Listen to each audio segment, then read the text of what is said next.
Ago erokamano janeno mar LTN en okinyi majaber ma Nyasaye ochako loso thuolo mondo wachak warome kodi e studio ka. Omiyo kapok adhi mbele adwa nafulra ni mondo ing'e jal miwuoyo godo. Nyinga iluonga ni Pastor Agustino Omedo, aja Kisumu County. Ae gweng' miluongo ni Kogony buto Korogonda School. Ajal mowar kendo janeno mar Yesu Kristo.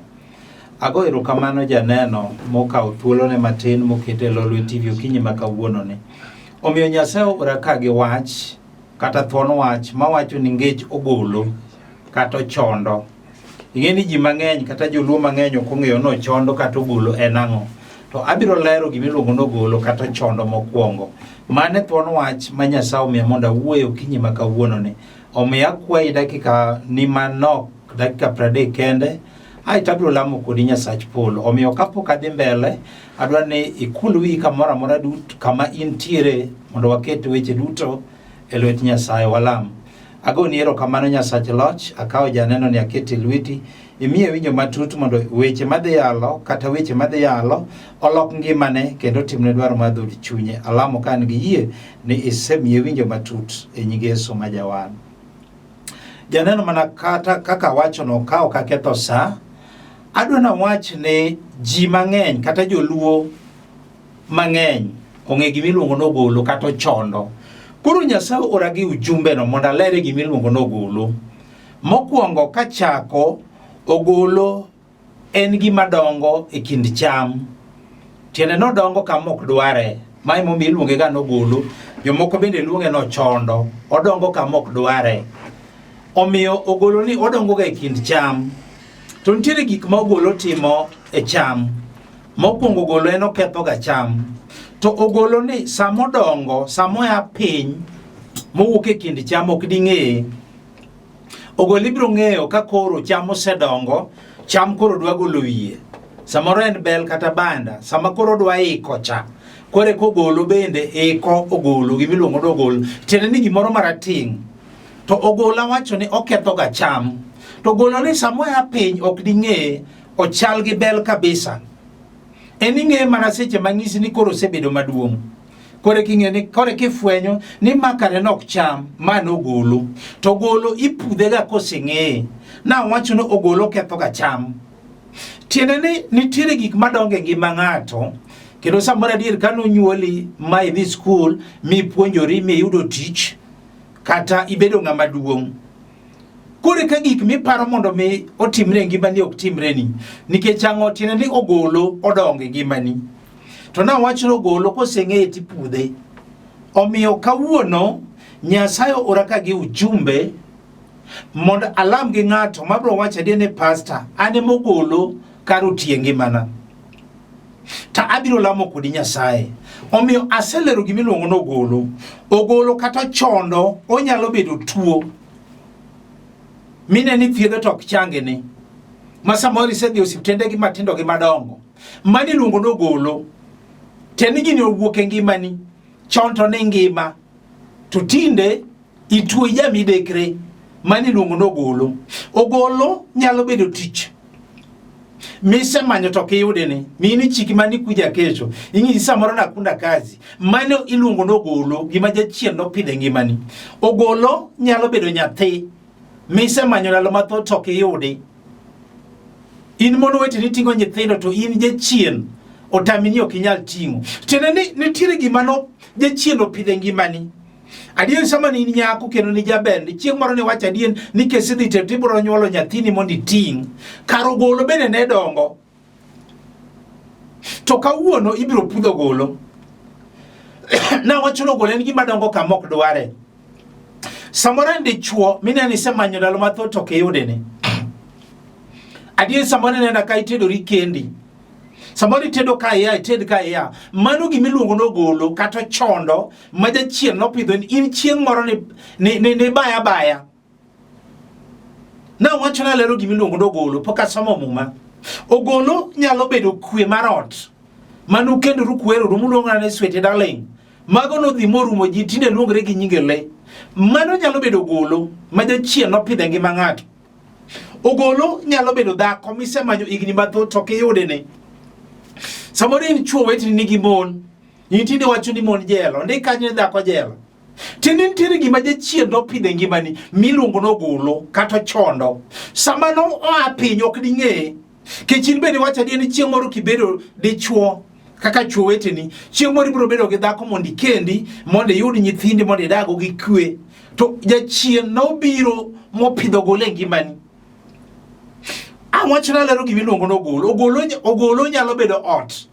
Kata dala misemanyo mondo igol to tamore ni. Kata ot mitemo mondo igere to tamore ni. Mano nyalo bedo ogolo. Nikech imbe chieng' moro ne wacho adier ni kisepong' tibiro gedo simba. Kata kiyudo pesa tibiro gero odi maber. Tinde ogolo dagi jachien odagi igero malito siko. Mabati moko abiriyo to gipadore. Mano iluongo nogolo. Ogolo nyalo bedo kong'o momako dala. Madier samoro jaduong' moro nenda ka, mama moro nenda ka, ni puonjo nyithindo mitero nyaka college, mi uso nyaka lo. Tich otamogi, kong'o tamore ni ok ginyal yudo tich. Mano nyalo bedo ogolo. Mano odongo e ngimani, ne ok inyal ng'eyo. Nikech in bende chieng' moro adier ninyuolo nyithindo mabeyo mipuonjo ni chieng' moro ne gikonyi. To jachien ma jajuok ma jaango wete nopidho gimiluongo nogolo e ngimani. Koro nodongo to ok inyal ng'eye. To kawuono ibiro pudho ogolo nikech akelo Yesu non ka. Jakondo mulo sipla saro sule mar okinyi. En kende man gi ratiro mar pudho gima jachien nopidho e ngimani miluongo nogolo. Ogolo nyalo bedo ineno masa moro isemanyo mondo chuori otere kata dhiang' dala otamore. Upango to igni luoro. Samoro isenyuolo in gi nyiri osepong', chuo gi dwa nyombo. Tin min gi pok onyuomi dhok. Mano nyalo bedo ogolo ma nyalo dongo e ngima ng'ato. Mi wach ni jowada ang'o matimore e ngimana. Sa ogolo nyalo bedo ineno ipango mondo inyuom chiegi to tamore. Adieri gini ema luoro inyiewo nyaka ne iko nyaka dhok. Tindo lok nyaka pur gidongo. Jachien odagi ni ok inyal nyuom ang'o chiegi. Mano iluongo nogolo ma jachien nopidho e ngimani. To kawuono ibiro pudhi. Ogolo nyalo bedo tho maneke dala higa ka higa. Uiko gore e gweng'. Ging'e ni mano ka ng'ate mothoe. Jachien nopidho ogolo mar tho e dalano. To kawuono ibiro pudhi. Ogolo nyalo bedo ala. Mineno lal e lwetini. Mine pango mondo timo ala to ok timre ni. Ikawo nyaka loan nyumore chuth kanyo. Mano ogolo. Ogolo nyalo bedo college mineno idhiene. Certificate otamini ok inyal bedo godo. Adier in gi certificate tineno kok idhi tieko nikech ok ine kama fibiro ae. Mano ogolo ma jachien nopidho e ngimani kata chondo. Ogolo nyalo bedo ineno nyathi skul moro bende awuogo ka. Motamini ok inyal kalo kata klas 8. Jachien nopidho ogolo ni unu gi 7. Onge machopo e klas 8. Mano jachien manopidhi mogolo motamo ni ok inyal dhi e skul. Tadwa na som kodi muma mar Mathayo. Wabiro somo kodi muma mar Mathayo 13:24. Hai twadhi kaka Roho mar Nyasaye ochiko mondo iwinj gima awuoye. Kika wacha tikiano ogolo ni yanano. Kura aselero ni gima iluongo nogolo. Kamine ni betino, kamine no, kami winjano. Ibro wacho ni pastor kare ne tiere gima jachien opidho e ngimana miluongo nogolo. Ke jachien ema pidho gima chalo kamano. To kawuono kelo Yesu nika. Abiro lamo kodi kendo Nyasaye no biro pudho gik ma jachien nopidho e ngimani. Kaumumbi kama nitie mondo wasom Mathayo 13:24 wabiro chako nyaka 30. Muma ma Nyasaye wacho niya, Yesu nogone gi ngero machielo niya, ni loch polo chalo gi ng'at moro mane ochuoyo kodhi mabeyo e puothe. Ni loch polo chalo gi ng'at moro ni nyalo bedo babani kata mamani. Ni nochuoyo kodhi mabeyo e puothe. Kodhi en in kamine nano. Adwana ler ni mondo donji ni gimiluongo ni ogolo. Kodhi en in.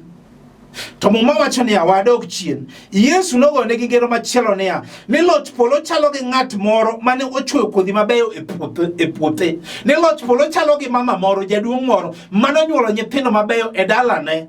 To dhi mbele kowacho niya, to otieno kane ji nindo, jasike nobiro mochuoyo ogolo e kind cham.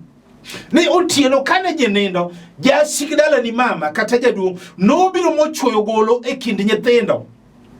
Na sekwano ni gik miluongo nogolo chien kanyo. ni jasik dalani nobiro mochwoyo ogolo e kind cham. To dhi mbele kowacho ni kuom mano kane cham dongo kendo moyo to ogolo bende ne dongo e kindgi. Tiende in bende kane ne piny samoro jachien ochuogi ni kapod itin. Nikech kata dier kisomo Mathayo 2 wang'e mokadhi somo sama nonyuol Yesu e dala mar Bethlehem e piny Judea, nitie ruoth mane iluongo ni Herode. Herode ni nok mor nikech nong'eyo ni Yesu nyuol gi nyota biro kawo tende. Tiende samoro kata in bende nonyuoli gi nyota ni baatini to jachien nochwoyo ogolo ni kapod itin.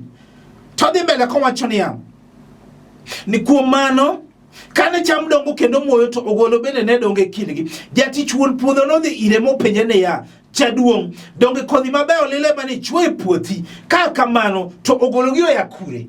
Ng'ato nyalo dhi mapenj mane neni kane ngimani dhi maber mawach ni ng'ane ni donge ne onengi kama nochalo kama to tinde ang'o matimore kit ngimane. Ng'ato be nyalo dhi mapenj ni jaduong', iwinjo mama ne nyuolo nyithindo maber dalani to ka kamano to gima timogi ni oya kanye?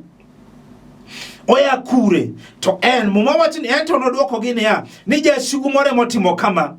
Eka jatichne nochako penjo niya, idwaro mondo wadhi wapudhgi oko koso? Na wacho ni ogolo kinyal pudho koya piny, ochalo gi bel. Omama ni pudhe tipudho bel, ogoli we dongo.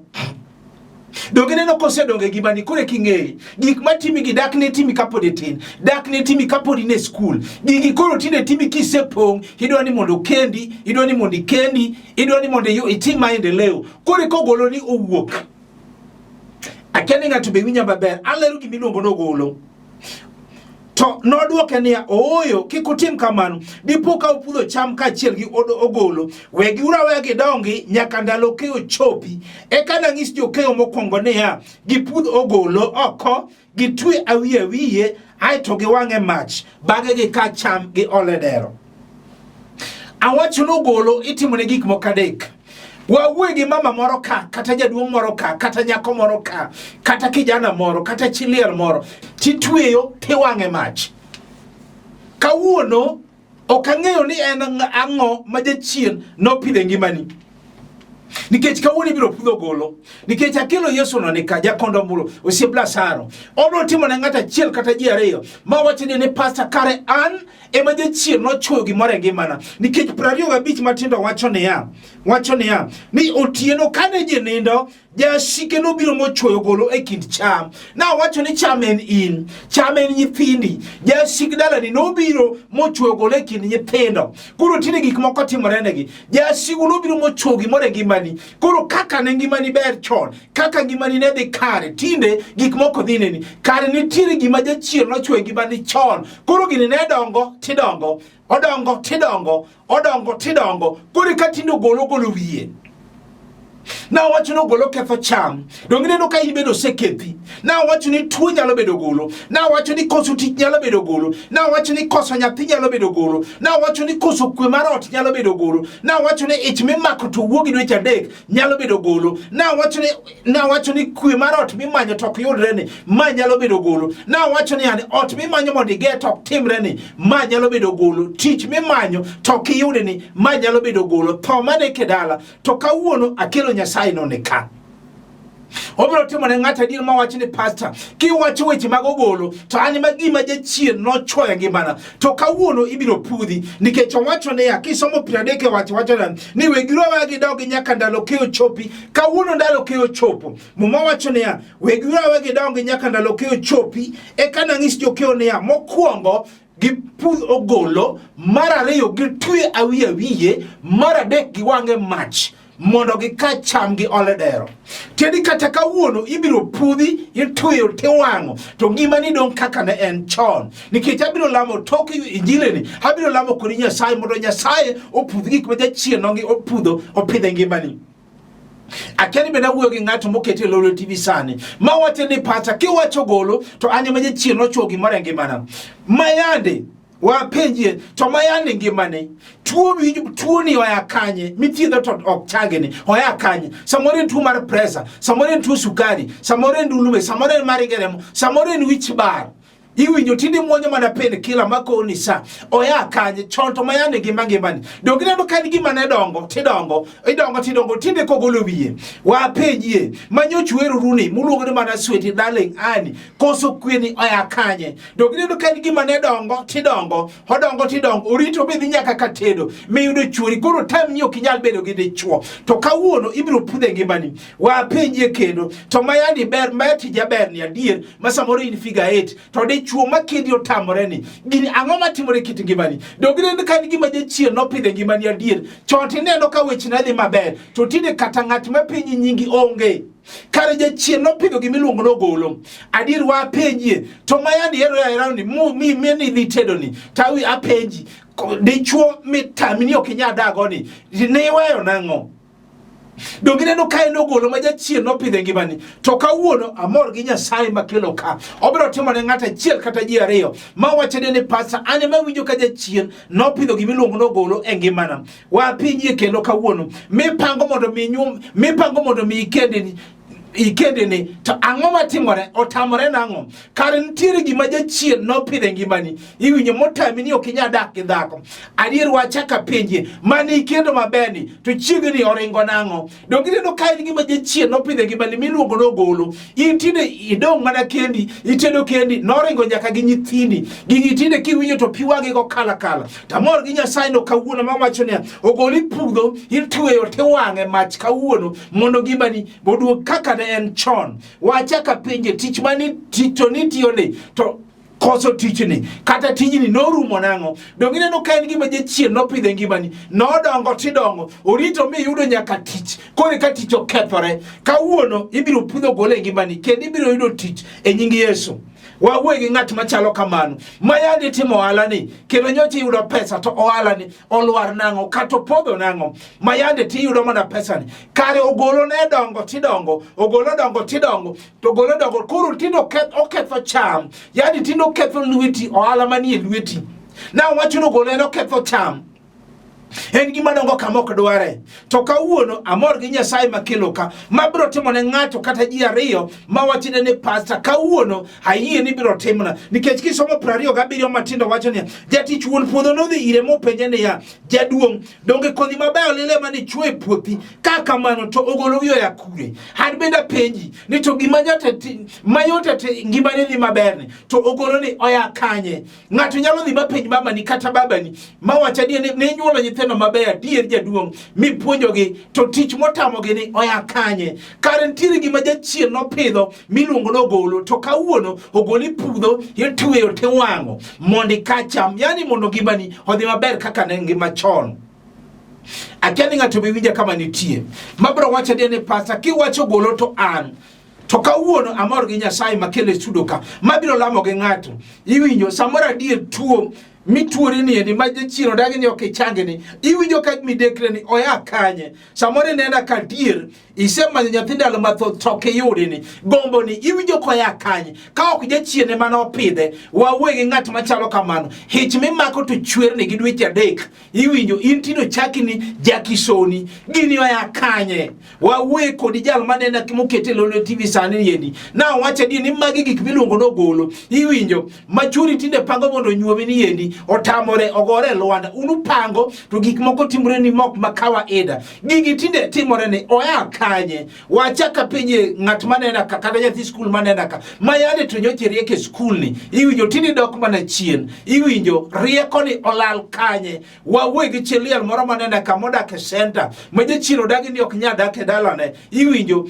mayade ti dak e dalani ni wodi ni no muk nang'o gigi ya kanye tamor gi Nyasaye makelo kama biro lamo kodi Nyasaye japuonjo kriami japuonjo klokre aluonge ni sule maro kinyi chieng jamondo nikech wacho ni ya pradek wacho ni ya wegi urawa gi dongi duto nyaka ndalo keyo chopi eka nang'is jokeyo ni mokwongo gipudho golo gitwe wiye mondo giwang'e mach bange gi kacham gi ole dero kawuono golo ma ngimani kawuono pudho itweyo tiwang'o wawe gi ng'at machalo kamano kawuono ma wacha die ni pastor kiwacho golo to ane omako ngimana. Wawuoyo gi mama moro kata jaduong' moro kata chiliel moro, nyathi skul moro, kijana moro manena ka mane okete lolo TV masani nena masa moro wachide ni pastor weche miyalo dhi gi dhot chunya masa moro ng'ato wacho ni pastor sa weche miyalo go hawe mana ni ane miyalo ano kayalo ng'ato Roho Maler maneno ng'ato. To kawuono amor gi Nyasaye mabiro timo ne ng'ato kata ji ariyo kata ji adek mokete lolo TV sani mawacho ni pastor ane mangimana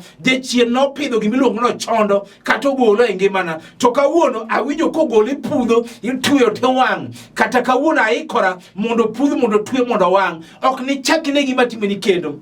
Wawuoyo gi ng'at machalo kamano. Chieng' moro watim ni neno chieng' moro nyako moro nene lolo TV mana kaka yalo ni ong'isa ni pastor ane na yalo gimiluongo no ogolo ni pastor ane ma jachien no pidho ogolo e ngimana no tama ni ok anyal tedo asetedo kuonde adek an gi nyithindo ng'ato ka ng'ato gi wuongi. Pastor sama ne yalo ogolo to an ema no pidhi e ngimana. Sama no kawo namba na mogochona na alamo kod Nyasach Polo no manya kama nitie na alamo kod Nyasach Polo Nyasaye manyalo pudho gik ma jachien no pidho ngima ng'ato. Adier nyako ni odake no yudo dichuo kendo odake ode nyaka san nikech jachien mano pidho gole ngimane na alamo ne murumo no pudhi no twe mo wang'e mach maju chine madara gimoro tame ne ok nyadhi tedo cha no tede yor ono. Mama moro bende chako nene lolo TV mana kaka yalo ni na yalo gimiluongo no ogolo hen meno gochno ng'isa ne pastor na winjo ki yalo ogolo to ogolo no ane mano pidhi e ngimana ne pastor ane mano pidhi e ngimana. Anyuolo nyithindo kenda puonjo na uso nyakalo to kongo tamo gi ni ok ginyal yudo tich kongo baro kodgi oko nyaka nyithindo manyiri giwacho ni gigolo lok ibiro golo nyaka milango na alamo kod Nyasach Polo Nyasaye manyalo loko dhoot mar dala no pudhi no twe no wang'e mach dala ne Nyasaye no loko dhoot kendo nyithindo dhi maber no yudo tich nyaka kawuono. Akeni ng'ato be winja kama nitie ma wacho ni pastor ki wacho diro golo to ane momako dala na kata omako ngimana. Achaka romo gi jaduong' moro bende chako timo nano ni pastor na winjo ki yalo ogolo e lolo TV to ane mano pidhi e ngimana. Asechopo higni 60 to aonge ot kare jochiende madala gi no pidhi motamore ni ok nyal bedo gi ot. Gini no chako dongo koja higa achiel nyako chopo higni 60 ogolo dagi jachien odagi ni ok onyal gero ot dalagi. Adier nalamo Nyasach Polo ma jaduong' ni nogolo dala ok ogero kata ot nogolo dala moneno ma ji oneno mogero ot maduong' ma ji oneno.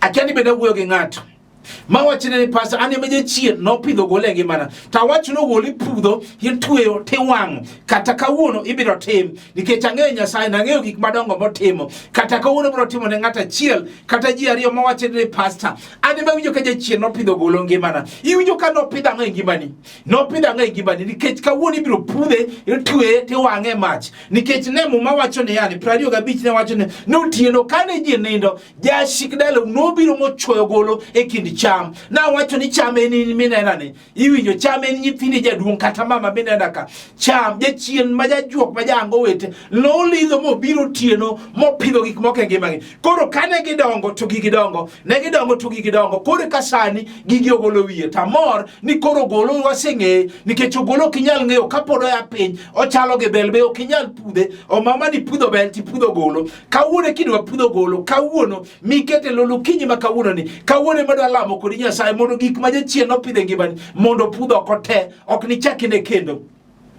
Akiani bende wuoyo gi ng'ato wasome kod muma mar ariyo. Muma mar ariyo bende wayude Mathayo 15:13 wacho wach moro. Mathayo 15:13 wacho niya Yesu nodwokogi niya muma wacho niya Yesu nodwokogi ni gimoro amora mane wuora mane polo kopidho ibiro pudhi mana kamano. Ni Yesu nodwokogi niya nikech Yesu ema wuoyo ka ene makele pap kawuono ene makelo kinyi ma kawuono ni Yesu nodwokogi niya ni gimoro amora mane wuora mane polo ok opidho ibiro pudhi.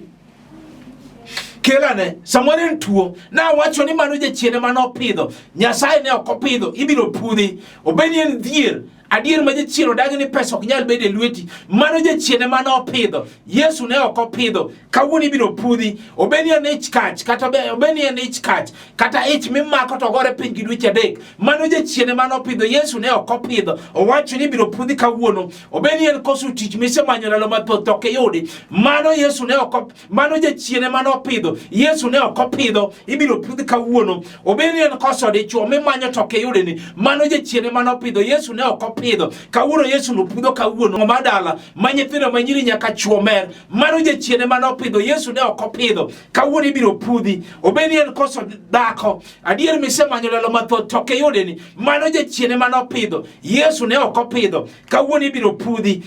En tho mane kedala, mano jachien ema ne opidho. Yesu ne ok opidho. Kawuono Yesu pudho gik ma jachien ne opidho e ngima ng'at mane okete lolo TV. Ineno ohala molal e lwetini, adier mitemo to ok iyudi, mano jachien ema ne opidho. Yesu ne ok opidho. Kawuono ibiro pudho oko te. Ibed koso kwe marot kata madala misetemo to tamore ni ok nyal yudore ni, mano Yesu ne ok opidho. Jachien ema ne opidho. Kawuono ibiro pudhi nikech owacho niya, Yesu nodwoko gi niya, ni gimoro amora mane wuora mane e polo ok opidho ibiro pudh kawuono. Iwinjo ka jachien opidho ang'o e ngimani?